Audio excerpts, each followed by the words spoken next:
மேட்டூர் அணைக்கு நீர்வரத்து அதிகரித்திருக்கிறது. மேட்டூர் அணை நீர்வரத்து 35,500 கனஅடியாக அதிகரித்திருக்கிறது. இது குறித்து கூடுதல் விவரங்களுடன் இணைகிறார் செய்தியாளர் ஜெனத்குமார். ஜெனத்குமார், நீங்க முழு விவரங்களையும் பதிவு செய்யலாம். வணக்கம். காவிரி நீர்பிடிப்பு பகுதிகளில் பெய்து வரும் கனமழையின் காரணமாகவும் சுற்றுவட்டார பகுதிகளில் பெய்து வரும் கனமழையின் காரணமாகவும் குறிப்பாக பாலாறு, தொப்பையாறு, சின்னாறு போன்ற பகுதிகளில் பெய்து வரும் கனமழையின் காரணமாக மேட்டூர் அணைக்கான நீர்வரத்தானது மீண்டும் அதிகரிக்க தொடங்கி இருக்கிறது.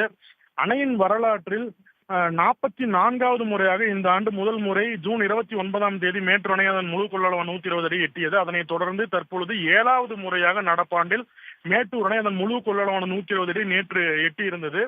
இதனைத் தொடர்ந்து மேட்டூர் அணையிலிருந்து வெளியேற்றப்படும் நீரின் அளவும் அதிகரிக்கப்பட்டிருக்கிறது. மேட்டூர் அணைக்கான நீர் வரத்தானது இன்று மாலை 4 மணி நிலவரப்படி 35,500 கனஅடியாக அதிகரித்திருக்கிறது. மேட்டூர் அணையிலிருந்து வெளியேற்றப்படும் நீரின் அளவும் அதிகரிக்கப்பட்டு 35,500 கனஅடியாக வெளியேற்றப்பட்டிருக்கிறது. அணையிலிருந்து டெல்டா பாசனத்திற்காக 22,300 கனவீதமும் 16 கண் மதகு வழியாக 12,700 கனஅடி வீதமும் கிழக்கு மேற்கு கால்வாய் வழியாக 500 கனஅடி வீதம் தண்ணீர் வெளியேற்றப்பட்டு வருகிறது. மேலும் மேட்டூர் அணைக்கான நீர்வரத்து அதிகரிக்க வாய்ப்புள்ளதாக தகவல் வெளியாகி இருக்கிறது.